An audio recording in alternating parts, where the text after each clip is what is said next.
بسم اللہ الرحمن الرحیم۔ شروع اللہ کے نام سے جو بڑا مہربان نہایت رحم والا ہے۔ میرے پیارے اسلامک بھائیوں اور بہنوں، آج کی اس ویڈیو میں ہم آپ کو 5 ایسے بدترین گناہوں کے بارے میں بتائیں گے جن کے کرنے سے انسان تباہ اور برباد ہو جاتا ہے۔ حضرت علی رضی اللہ عنہ کے پاس ایک شخص آیا اور کہنے لگا، حضرت کون سے ایسے بدترین گناہ ہیں جو انسان کے رزق کو ختم کر دیتے ہیں، اور یہ گناہ دنیا اور آخرت میں انسان کو کس طرح ذلیل کرتے ہیں کہ انسان کا دنیا اور آخرت میں کوئی مددگار باقی نہ رہتا ہے۔ یہ سن کر حضرت سیدنا علی شیر خدا نے فرمایا کہ اللہ کے رسول نے فرمایا 5 گناہ ایسے ہیں جن کو کرنے سے انسان دنیا اور آخرت میں تباہ اور برباد ہو جاتا ہے۔ 5 گناہ ایسے خطرناک گناہ ہیں جن کو کرنے سے انسان دنیا میں بھی ذلیل اور آخرت میں بھی ذلیل، دنیا میں بھی تباہ اور آخرت میں بھی برباد ہو جاتا ہے۔ 5 گناہ کرنے والا شخص دنیا میں سکون سے نہیں رہ سکتا، وہ بے آرام رہ جاتا ہے اور اس کے سکون کا جنازہ نکل جاتا ہے۔ حضرت علی نے فرمایا، اگر تم چاہتے ہو کہ اللہ کا خاص کرم تم پر برقرار رہے، اگر تم چاہتے ہو کہ کامیابی تمہارے قدم چومے، خوشحالی تمہارے قدم چومے، تو ان 5 گناہوں سے بچ کر رہنا۔ یہ خطرناک 5 گناہ کبھی نہ کرنا۔ پوچھا گیا، حضرت علی 5 گناہ کون سے ہیں؟ تو حضرت علی نے فرمایا، پہلا گناہ تو سود کھانا ہے، یعنی بیاج کھانا ہے۔ پہلا گناہ سود کا کاروبار کرنا ہے۔ فرمایا، ہائے سود خور انسان، دنیا میں بھی ذلیل اور آخرت میں بھی ذلیل۔ سود خور انسان دنیا میں بھی تباہ، آخرت میں بھی برباد، آخرت میں بھی تباہ۔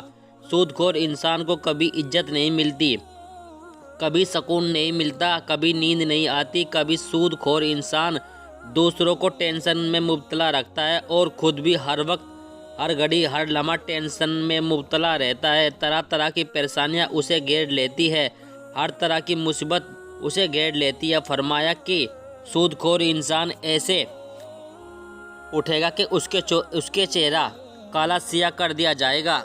ایک سود خور انسان سیڑھی سے نیچے گرا، منہ کے بل زمین پر گرا اور وہیں مر گیا۔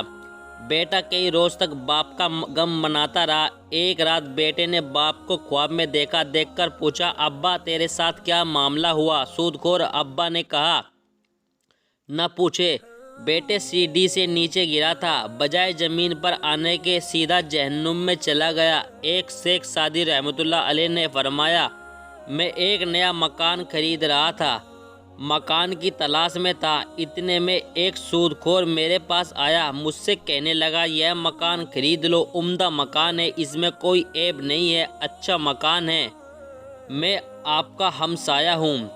حضرت شیخ سعدی فرماتے ہیں، نادان، تو کہتا ہے اس میں کوئی عیب نہیں، مجھے تو سارے کے سارے عیب اسی میں نظر آتے ہیں۔ اس نے کہا، حضرت کیسے؟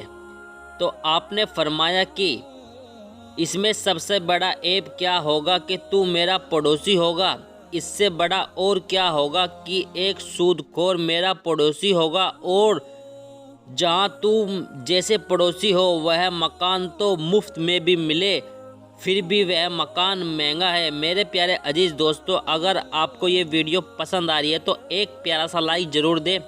اگر دنیا اور آخرت میں عزت چاہتے ہو اور دنیا اور آخرت میں مقام چاہتے ہو، اور اگر تم چاہتے ہو کہ خوشحالی تمہارے قدم چومتی رہے، اگر تم چاہتے ہو کہ کامیابی تمہارے قدم چومے، تو سود کبھی نہ کھانا، سود کا کاروبار کبھی نہ کرنا۔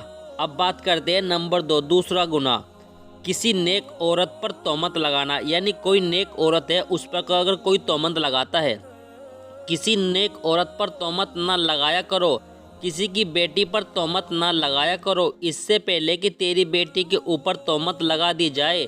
میرا اللہ فرماتا ہے، جو کسی نیک عورت پر تہمت لگاتا ہے، حالانکہ وہ اچھی ہے، نیک ہے، پرہیزگار ہے، نماز پڑھتی ہے، روزے رکھتی ہے، وہ اچھی ہے، جو شخص کسی اچھی عورت پر تہمت لگاتا ہے وہ دنیا اور آخرت میں ذلیل ہو جاتا ہے۔ اگر تم کسی کی بیٹی سے نکاح نہیں کر سکتے تو نہ کرو، کسی نیک عورت پر تہمت نہ لگاؤ۔ تیسرا گناہ، کسی کا مال ہڑپ جانا، خاص طور پر یتیموں کا مال ہڑپ کر جانا۔ یتیموں کے سر پر شفقت بھرا ہاتھ رکھو، یتیموں کے سر پر رحمت بھرا ہاتھ رکھو، کیونکہ جب کبھی آپ مر جاؤ گے تو آپ کی اولاد کے سر پر کوئی شفقت کا ہاتھ رکھنے والا ہو۔ میرے پیارے عزیز دوستو، اس لیے یتیموں کا مال اور کبھی بھی کسی کا حق نہیں کھانا چاہیے۔ چوتھا گناہ، اللہ کی ذات کے ساتھ کسی کو شریک نہ ٹھہرانا، یعنی اللہ کے ساتھ کسی کو شریک نہ ماننا۔ اللہ کے ساتھ کسی کو شریک سمجھنا یہ ایک ایسا گناہ ہے، یہ اتنا بڑا گناہ ہے کہ اللہ تعالیٰ چاہے تو ہر گناہ معاف کر دے، چھوٹے بڑے گناہ معاف کر دے، مگر یہ شرک والا گناہ اتنا بڑا گناہ ہے کہ اللہ تعالیٰ کسی کو معاف نہیں کرے گا۔ میرے پیارے عزیز دوستو، پانچواں گناہ، کسی کے اوپر جادو کرنا، یعنی کسی کے اوپر ٹوٹکا کرنا۔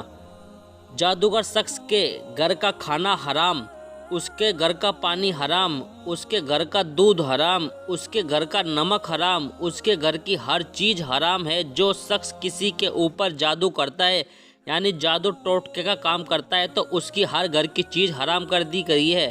کسی کو ذلیل کرنے کے لیے، کسی کو رسوا کرنے کے لیے، کسی کو ٹینشن دینے کے لیے، کسی کو تکلیف دینے کے لیے جو شخص کسی کے اوپر جادو کرتا ہے، تکلیف ایک ایسی چیز ہے کہ گھومتی ہوئی پھر پھرتی ہوئی آخرکار اسی بندے تک پہنچ جاتی ہے جہاں سے یہ گئی تھی۔ جادوگر انسان یوں سمجھے کہ وہ اسلام سے نکال دیا گیا ہے۔ فرمایا یہ 5 گناہ ایسے ہیں جن کو کرنے پر اللہ تعالیٰ سخت ناراض ہوتا ہے۔ اگر آپ چاہتے ہو کہ اللہ کا کرم آپ کے اوپر برقرار رہے، اللہ کا خاص کرم تمہارے اوپر ہر وقت برقرار رہے، تو یہ 5 گناہ کبھی نہ کرنا۔ تو ان 5 گناہوں سے پرہیز کرنا، بچے رہنا، انشاءاللہ تمہیں دنیا میں بھی عزت ملے گی اور تمہاری آخرت بھی سنور جائے گی۔ اللہ تعالیٰ سے دعا ہے کہ ہمیں حق سچ بات بولنے کی توفیق عطا فرمائے۔ اگر میرے پیارے عزیز دوستو آپ ہمارے چینل پر پہلی بار آئے ہو تو ہمارے چینل کو سبسکرائب کر لیجئے اور ساتھ ہی ساتھ بیل آئیکن کو بھی دبا لیجئے تاکہ جب بھی ہم کوئی اس طرح کی ویڈیو اپلوڈ کریں سب سے پہلے آپ کے پاس اس کی نوٹیفیکیشن پہنچ جائے۔ میرے پیارے عزیز دوستو، جن حضرات نے ان ویڈیو کو نہیں دیکھا ہے وہ جلد سے جلد ان سبھی ویڈیو کو بھی دیکھ لیجئے اور دیکھنے کے بعد اپنے قریبی لوگوں میں ضرور شیئر کریں۔ ملتے ہیں اگلی ویڈیو میں، تب تک کے لیے اللہ حافظ اور نماز کی پابندی کریں۔